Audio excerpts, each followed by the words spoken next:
I saw that. All right, so we are now recording, and appreciate that prompt from myself and from Abel there. All right. As a opening remark, what they typically do here in Indexer Office Hours is a review of some things that are happening in the community. And this week, we're going to go ahead, as we do per typical, and highlight the latest edition of the GRTIQ podcast. This last week was a interview with Eric Chen, the founder and CEO at Injective Labs. Some of you may already know about Injective, but that's a DeFi platform that uses and relies upon the graph and builds a lot of its infrastructure on the graph, subgraphs at the graph.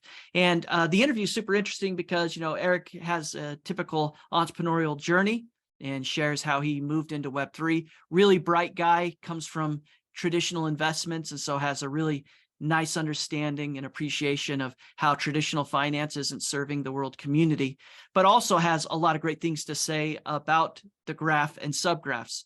And it's fun to hear these different dApps that use and build on the graph highlight how they use it and how they rely upon it.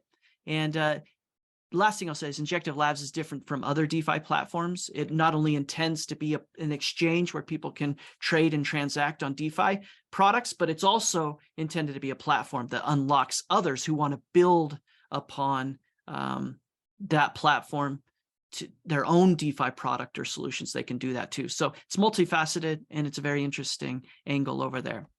So with that, I want to welcome on Anna with GraphOps to provide a repo watch. So Anna, welcome. Thank you very much, Nick. And before I go into repo watch, can everyone hear me okay? Definitely. Yeah, Thank you. All right. So welcome everyone to repo watch. As you're used already, we will go through some of the different clients that have had releases this week, and we'll discuss some of the changes as well as important things to note should the community have anything to add. I will let you all know that I will not be mentioning any clients that haven't had a release this week. So if you need to check for things that you don't know, you're not sure about in terms of versions, please do check the agenda of IOH. So with that, let's go into execution layer clients. On execution layer clients, we have had a new release for Fire ETH. So for Firehose, the new release is version 1.2.0. And this contains some renaming of from normalized merge blocks to upgrade merge blocks. It added a new endpoint on Firehose. It allows fetching a single block number by number or number ID or cursor. And it added tools Firehose single block client to call the new endpoint. There's a couple of fixes. But what's important to know here is that upgrading is not necessarily a straightforward task, and there are very detailed upgrade procedure nodes on the Firehose Ethereum repo for how to upgrade from version 1.1.0 to this new version. And before I continue, I'd like to call Matthew or anyone from the StreamFast team to ask if there's anything you'd like to add on what I've already covered.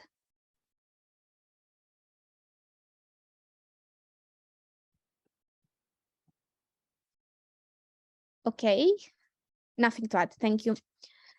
Moving on. Nethermind has had a new release, so version 1.14.5. Yes, so Nethermind has had release 1.14.5. This is a rollback of a minor change related to Sepolia from the previous release.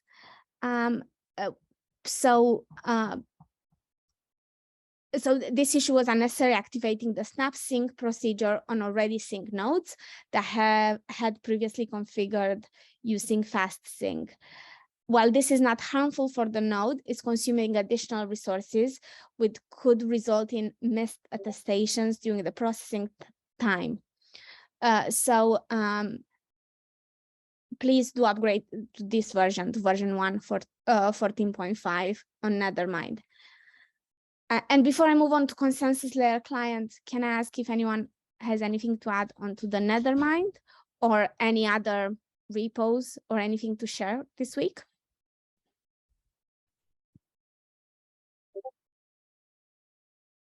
Okay, I will take that as a no and move on to consensus layer clients. Here, we have had a new release for Prism.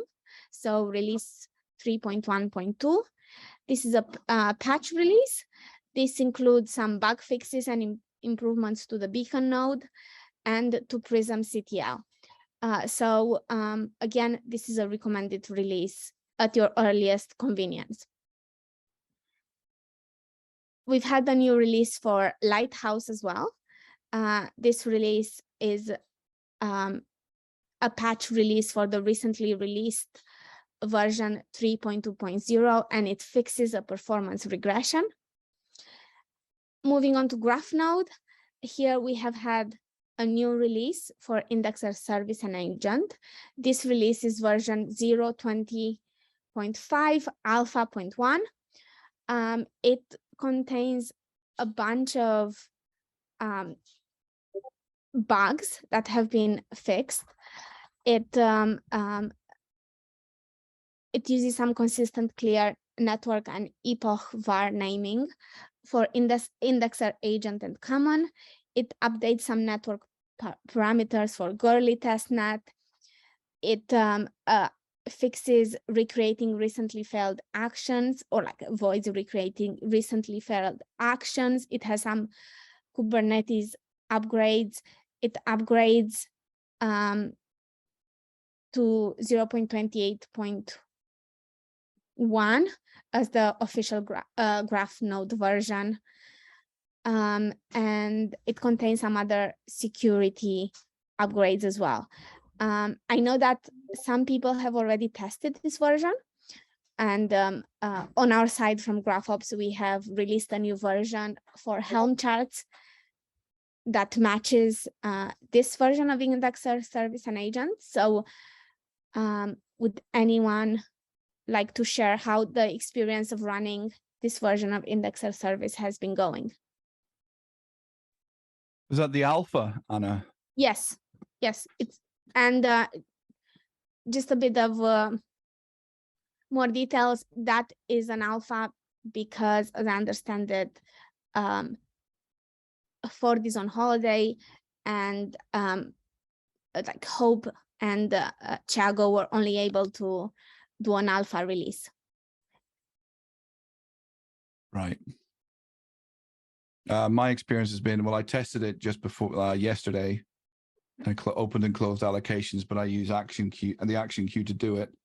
I think today, I don't know if it's related to this specific release, but some people have been having problems with the rules-based commands. Not sure if it's a bug or it's more something to do with their config. I've also noticed that the execution queue is quite overzealous. So I don't know that it really matters, but when you execute a batch transaction, or I guess any type of transaction, it will send the transaction through, but then it starts looking for the allocations immediately on the network subgraph.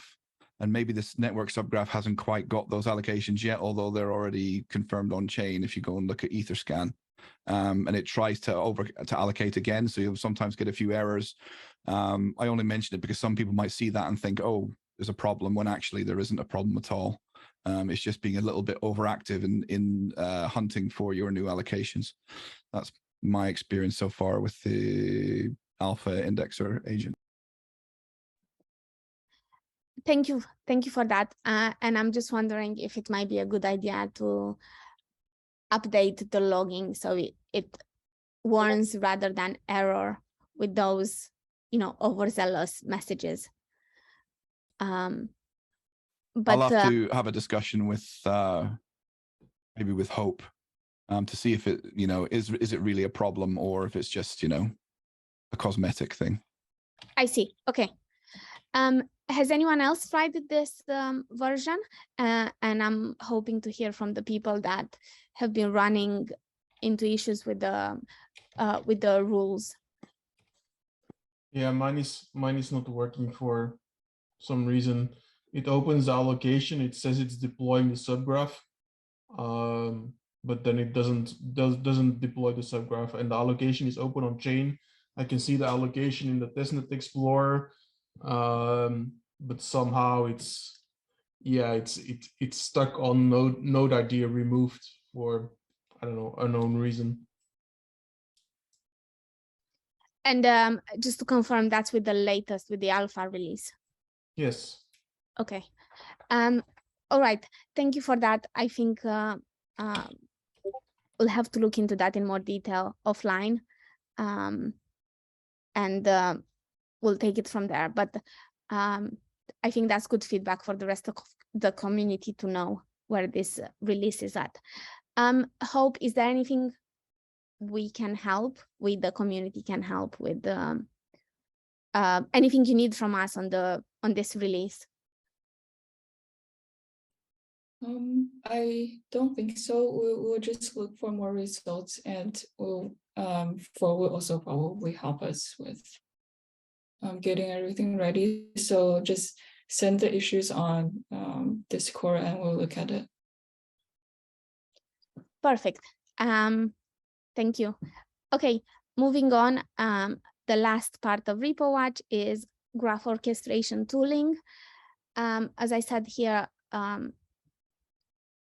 there's been constant updates. I will not go through all of them because we're still testing as we go, and we're still getting people to use Launchpad and trying to support people with like the stake squid stack as well.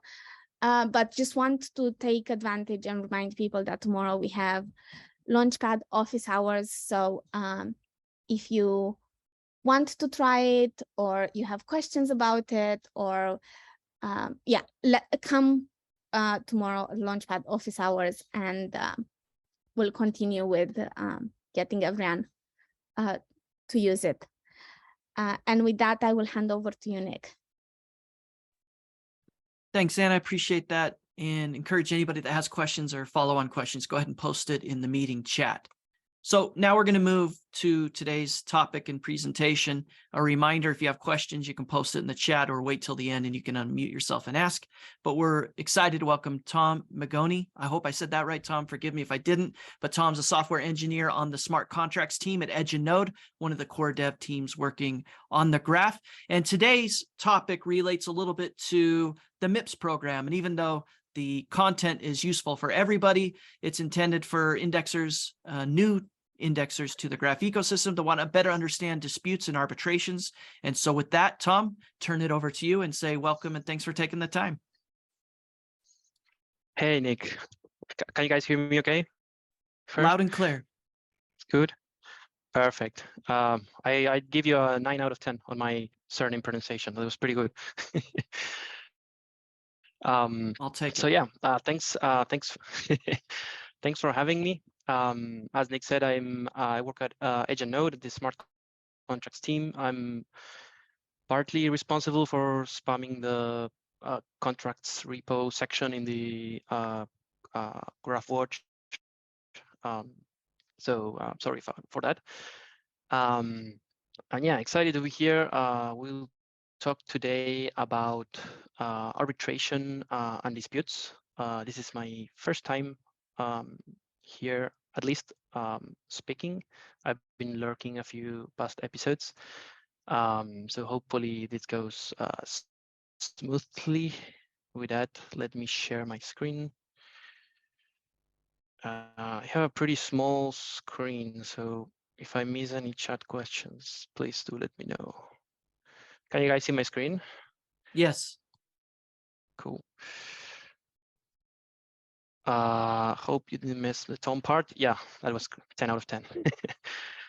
Okay, so arbitration and disputes. The idea today is to talk a little bit about these topics, try to provide an overview of what arbitration is, what are disputes, why do we even need or have a dispute resolution mechanism, how does it work?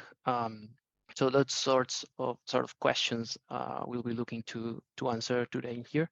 Probably there are a few people in here that are, I'd say, more knowledgeable about these topics than me. So if you want to jump in at any point, please feel free to do it. With that said, let's get started. I'd like to start with the why first. If you know nothing about arbitration disputes, bear with me. I promise it will still make sense. So what we have here is basic diagram of what I think it's the main the interaction between the two main participants in the graph network, right? We have the indexers on the right side. They are running the indexing software, running the subgraph code, serving queries to the consumers, all of that. Left-hand side, we have the consumer. Typically, they want to know query a particular piece of data, so they submit a query to the indexers. The indexers get the query, process it, and send the response back to the consumer. And this is all fine. It's a happy story so far. But if we take like the consumer indexer relationship like in isolation, it does look an awful lot like traditional client-server architecture, which you would have like in a typically centralized service, right? You have a client submitting, maybe hitting an API service, and then whoever runs the server has really the freedom to do whatever they want with the data.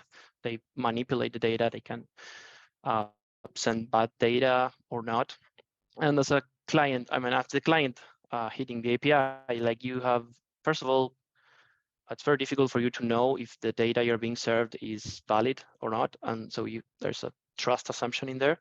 And second, if you even if you realize that the data is bad, then there's not much you can do. I guess you could go and use another service. That's like your one thing you could do. So these are not characteristics we want on a decentralized service. Particularly as a consumer, like we don't want to have to place trust in node operators, in indexers, or in anyone for that matter. Like we want to submit a query and have guarantees that the data is truthful without having to worry a lot about it, right? We just build some product, whatever. So I guess the bottom line here is indexers, they are performing most of the work for the network, and as such, they have they wield a lot of power. So in essence, arbitration and dispute mechanisms are part of the protocol, basically to try and remove the trust requirement that you need to have with indexers and replace that with a system that kind of keeps the indexers honest, like keeps them in check, prevents them from lying or providing bad data to users. So before we go on, there is, like, without adding any system on top of this, there is intuitively a few ideas or things that we might consider doing if we are worried about the validity of the data we're getting as a consumer. So I'm just going to throw these ideas and then we will revisit them later. But one thing you could do as a consumer is, for example, if you have a query, send the query to multiple indexers, you will get multiple results and compare the results. If they don't match, then obviously someone is lying or making a mistake with the data. You could also query an indexer for a known quantity, so for a known result. You could query, I don't know, a balance of a wallet that you already know because you have other means of verifying. So these are just some ideas of how you could, like, try to bypass this trust requirement, which are not super efficient, but we'll revisit them later because they are somehow part of all these systems. Oh, wait, it's not advancing. Oh, there we go. So let's go into what is really arbitration and dispute systems are. This is sort of like a made-up definition I came up with for this presentation. Don't take this as an official definition. I'm going to read it and then touch upon highlight a few points that I think are worth. So arbitration is the protocol mechanism that guarantees network security by means of an on-chain dispute resolution process. It provides a way to align the incentives of participants by having slashing as deterrent for incorrect behavior. So that's a lot of words. The first thing I want to focus on is that it's a protocol mechanism. So it's a key part of the protocol. Like the graph protocol wouldn't work properly without arbitration and dispute resolution systems. They are fundamental for the protocol to work as it should, as it's designed to work. The dispute resolution system that we'll cover in a bit also happens on chain, and this is important for two reasons. First, for it to be transparent, like we have the protocol has a contract, which is the dispute manager that handles all the disputes. It's obviously part of the chain, so it's you can go and check out all of the data, all the status of the disputes. Like there is no way of like bypassing that. It's part of the protocol. And the other key thing of this being a part of the chain is that the participants, most importantly the indexers, they have slashable stake that we can use to settle disputes. So the indexers, as an indexer, you're going to be the primary target of the disputes. So if you don't have anything to lose, then you don't have really an incentive to do the right thing. So having a stake that the dispute system can slash is important here. And that leads us to the second part of the definition, which really talks again about incentives and ensuring that like it's more profitable for an indexer to tell the truth than it is to lie. Like this slashing component is also a key part of it, because indexers, as an indexer, at the end of the day, you want to be profitable and you want more profits than less. So if lying will get you the most profits, then it's probably that you will start lying.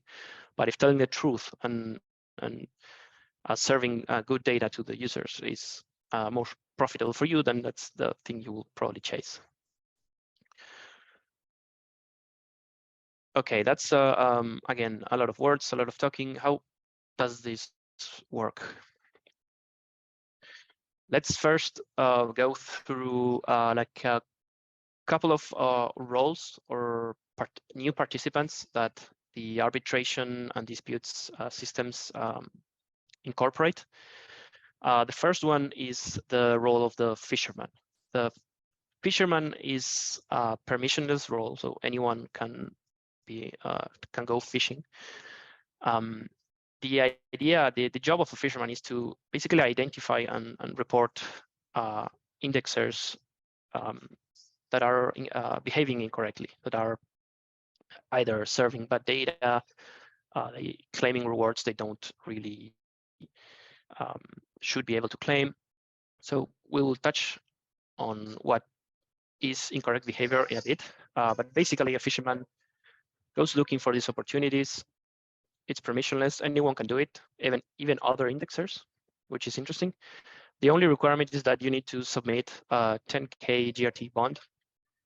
When you create a dispute, you deposit that amount, and then when the dispute gets resolved, then you will get the bond back, or you will need to forfeit it if the dispute you created is invalid. And of course, if the dispute is valid, then you will get an extra reward on top of the bond. So again, love the name. Yeah, it's great. What constitutes incorrect behavior? That's one of the questions you might have here. And to answer that, we need to focus first on what really is the job of an indexer for the network. As we said before, the indexers are the ones performing most of the work for the network. So they are wielding a lot of power. We want to keep them honest. So they're the ones that really will be challenged in the event that some type of work they are performing for the network is not valid, be it for malice, or maybe there's a bug in the software, or for whatever reason. They are the ones that will be challenged by a dispute. And the indexers, essentially, they perform work for the network. They present a proof that they have performed certain work, and they get a reward. And this pattern is repeated for two main tasks that indexers do, which are indexing and serving query responses. And the proof part here is key, because it's what enables the dispute system to resolve disputes in the correct way, right? If there were no proofs, then there is no basis to judge whether or not a dispute, a claim is valid or not. So I want to touch briefly on these two different types of work and the proofs that are required for each one. For the main work that an indexer does, which is indexing, whenever they close an allocation and they go to claim the reward that they are entitled to, they need to present a POI, which stands for proof of indexing. POI is essentially a hash, a digest that is derived from all the entity sort transactions and events from the particular subgraph that they are indexing up to the point where they go and close the allocation. The important thing here is that it's something that it's computed. It's like a byproduct of the indexing. So unless you perform all of this computation and indexing, that you won't know which what the correct POI is, unless some other indexer shares it with you, which you can do that. It's not advised, because as an indexer, if you share your POI, then the amount of rewards is the same, but it would get diluted as there are more people claiming the rewards. So it's not something you would be incentivized to do as an indexer. And then in terms of query serving, like query responses, whenever an indexer sends a query response, they also provide an attestation, signed attestation that the response they're sending is correct. And the key thing here is that is produced deterministically, so it can be traced back to the indexer, and you can use that as a way to challenge an indexer and say, hey, this query I sent you, you presented this response and it's invalid. So that leads us to the two types of work an indexer performs. There's two types of disputes, two big types. The first one being dispute on a proof of indexing, on a POI. And this can happen, like if you are an indexer and you're not actually indexing a subgraph, you could, in theory, still go and claim the rewards by presenting a random POI when you close the allocation. And that will work.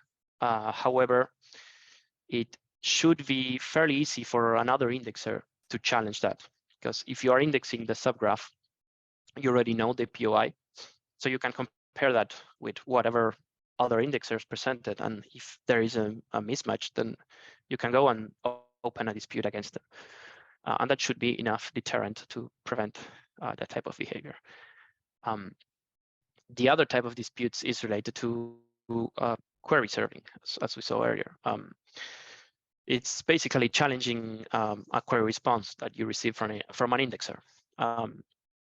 You could create a single query attestation dispute, which is basically saying, okay, this query with this response and this attestation is incorrect. Or you could have two conflicting attestations, so two different responses for the same query. So one of them has to be incorrect. by definition. So next role, next participant in the dispute system. Until now, like we talked about disputes, how you can identify them, how you can you have different types of disputes, how this affects indexers. Once like you identify an opportunity, you create a dispute, someone creates a dispute, no matter who, then there is this role of the arbitrator, which is the responsible for deciding what the outcome of that dispute is. There is an arbitration council, which is composed of a couple of members from Edge and Node on the foundation, I believe. This is set by governance, so by the Graph Council. So whenever a new dispute is created on the on-chain, that they get an alert, and they will start an off-chain investigation. I say off-chain because the investigation mostly happens in the open, publicly on the forums, on the Graph forums and Discord channels. Typically, the arbitrators would go to forums and request for a bunch of information to try to understand the case that's being presented and try to provide the most fair resolution to the problem. There is an arbitration charter, which I have linked here. The arbitration charter is basically a set of norms or guides that constrain the actions that arbitrators take. So they guide their judgment in a way, like kind of like constitution will for a country and its laws, I guess. This is still evolving. It's still like ongoing development. It's not uncommon that a dispute gets resolved and with a note saying, okay, we need to update the arbitration charter to take this and that into consideration. So it's you can check it out, and if you have any suggestions, you can also post them in the forums. Okay, so what are the possible outcomes for a dispute? So the arbitrators, we've said, they look at the dispute, they look at the data that they can gather, and then they need to take a decision, right? There's 3 possible outcomes, and each one has different consequences for both the fisherman and the indexer. I guess the most happy path for the fisherman is that the dispute that they presented gets accepted.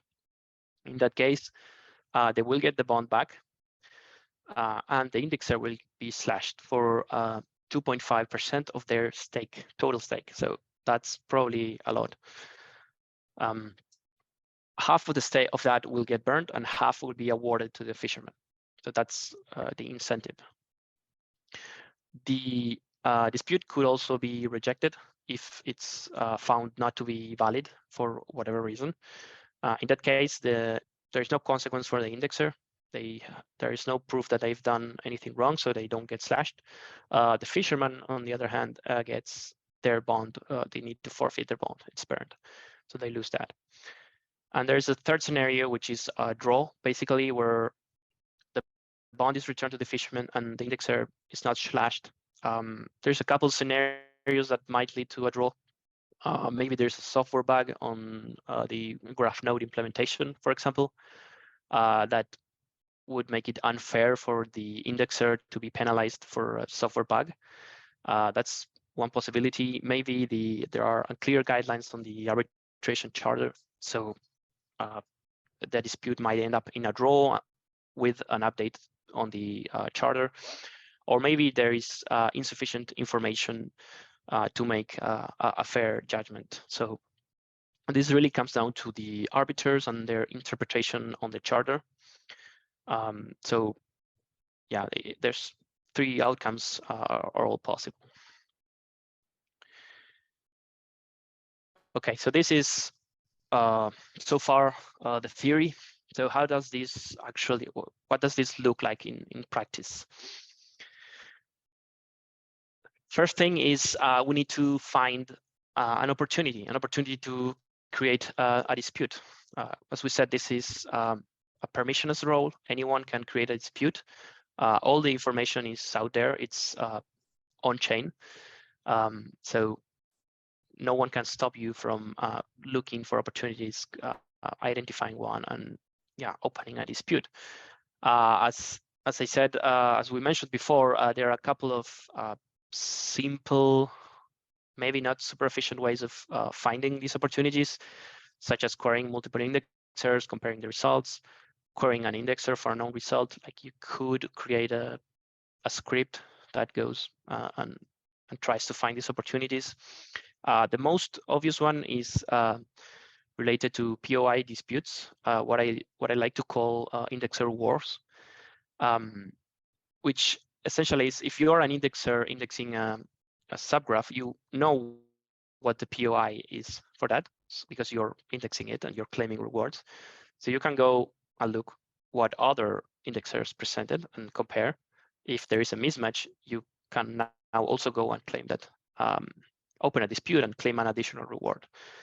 So it could be an additional stream of revenue for indexers, I guess.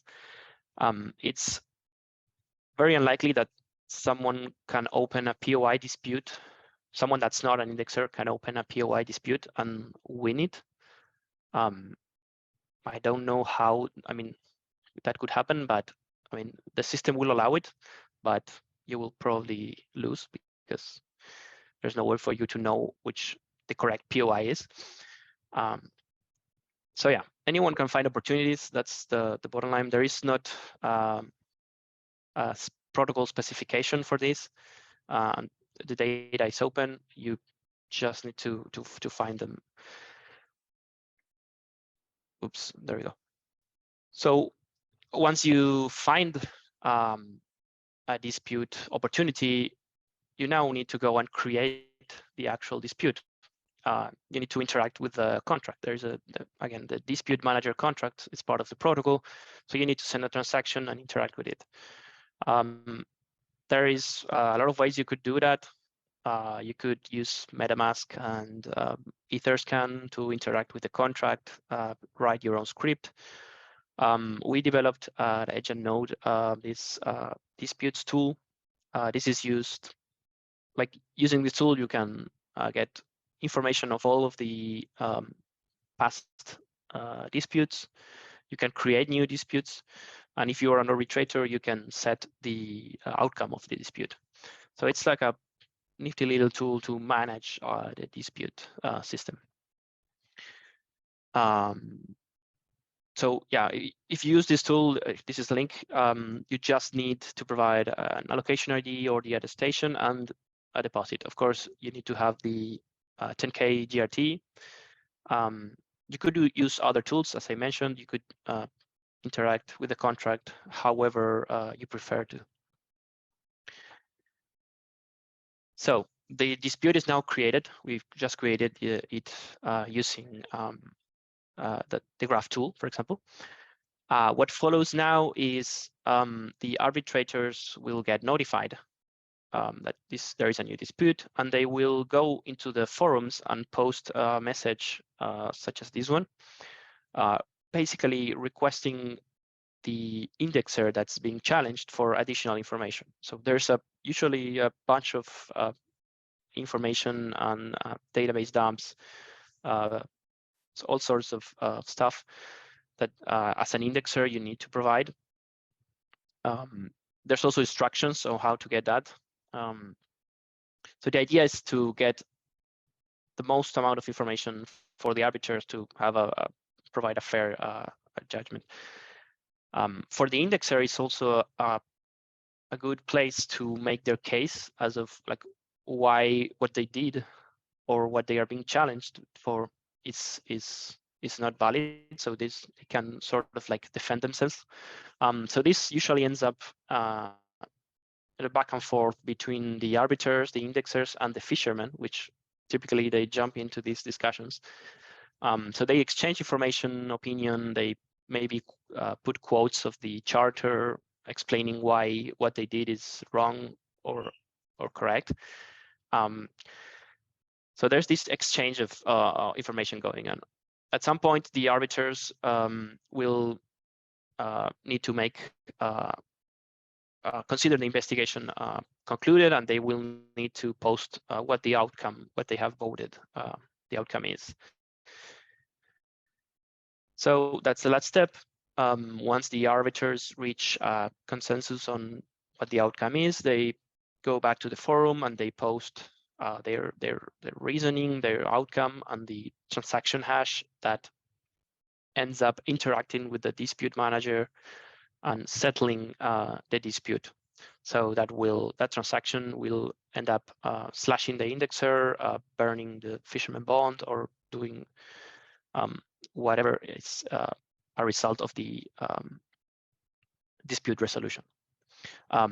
Sometimes, as part of the resolution, the arbiters might include suggestions, such as this one here in the bottom right.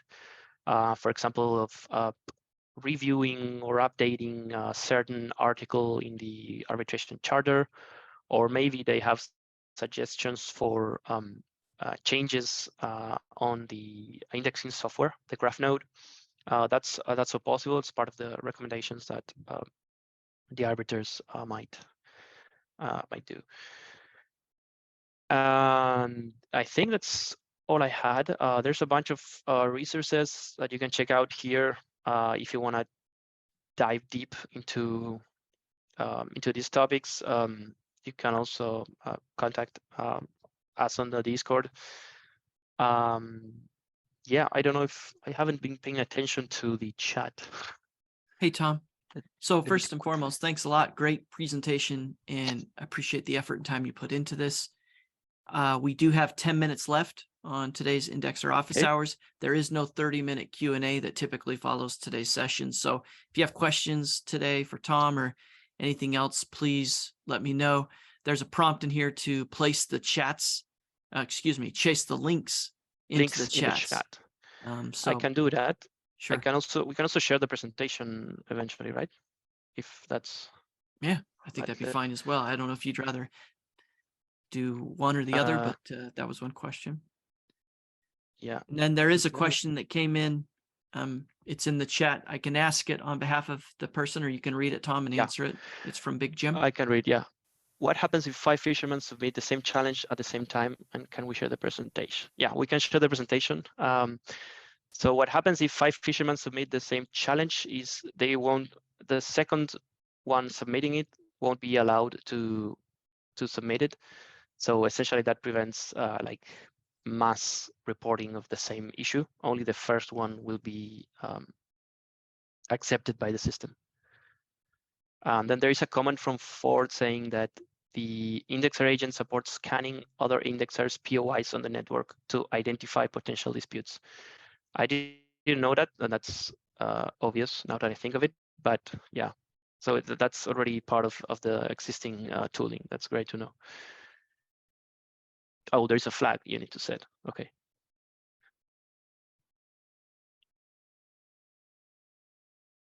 Yeah, I don't know if we need more detail there, but yeah, basically if you set the POI dispute monitoring flag to true, your agent will monitor POIs from other indexers for subgraphs that you have synced. Will it create a dispute for you, or just like send you an alert? It will not create a dispute. It stores it in a database table, Okay. And you can use the indexer CLI to access that to see potential disputes. So potential disputes would be cases where the POI from another indexer does not match the POI that your indexer has. And then from there, you can decide if you wanted to create a dispute from it. Nice. So that's weaponized indexer wars. Yeah.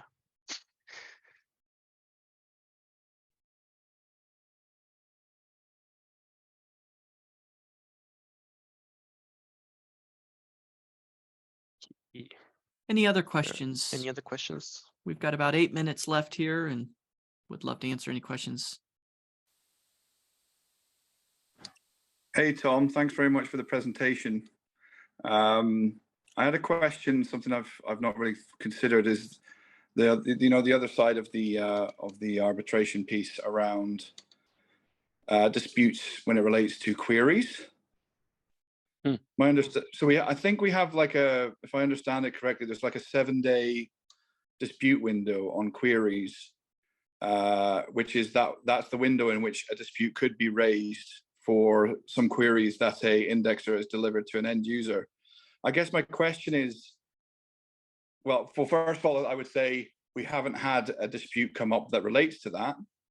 And I guess my other question would be, who would be looking for that? You know, just from a gamification point of view, would it be the end user looking for that? Or could it just be, you know, like the generic fisherman role, playing that role, trying to make some revenue from that role, keeping an eye on, you know, like automating the process of verifying that the queries were actually the right queries?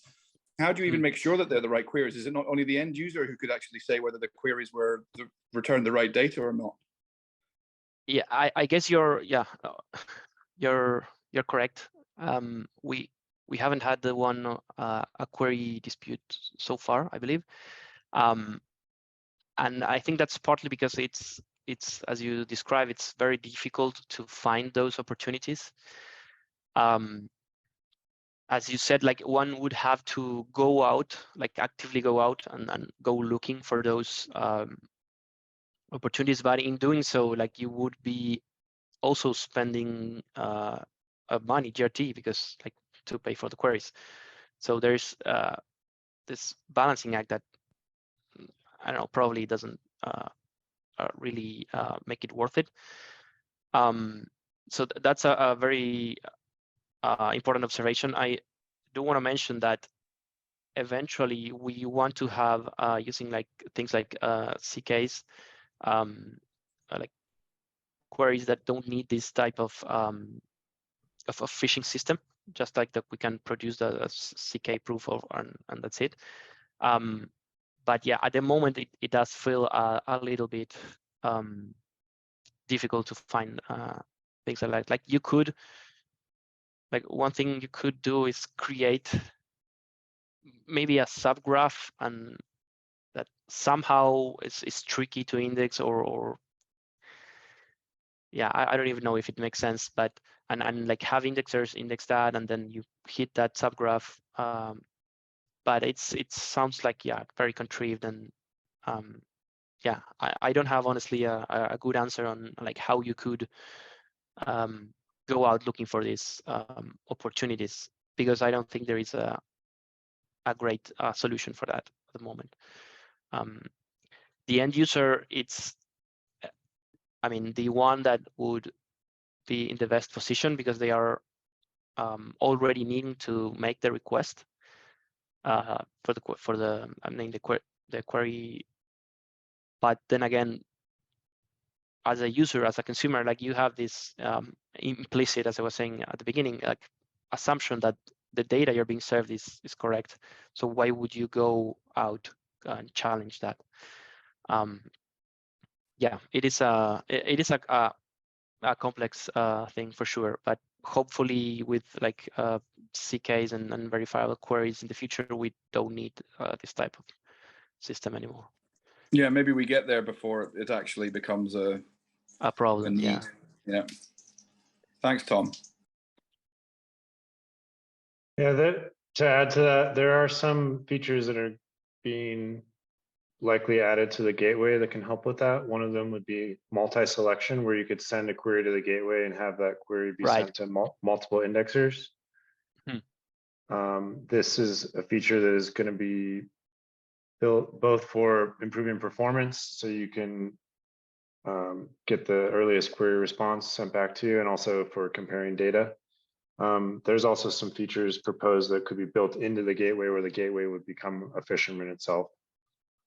Right, that makes sense. Arjen is also pointing out in chat that indexers could query the subgraphs themselves and compare to what they get from their own internal database.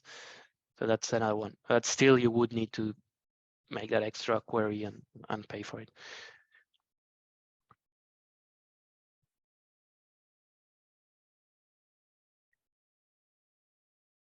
Okay, 3 more minutes. Any other questions?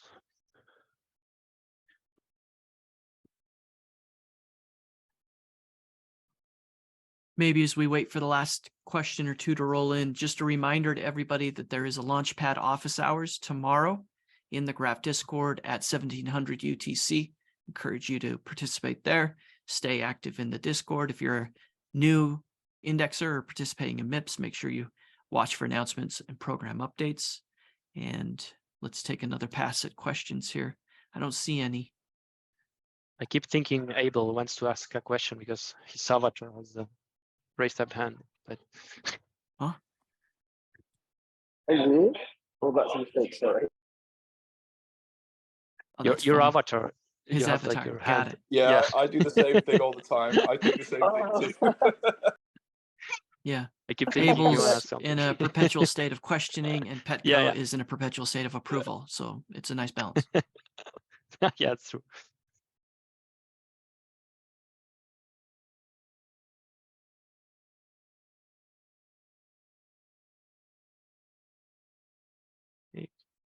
All right.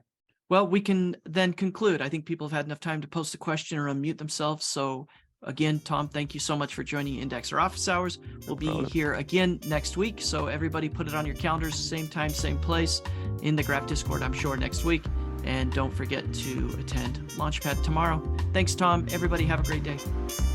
Okay. Ciao. Thanks so much, guys. Bye-bye.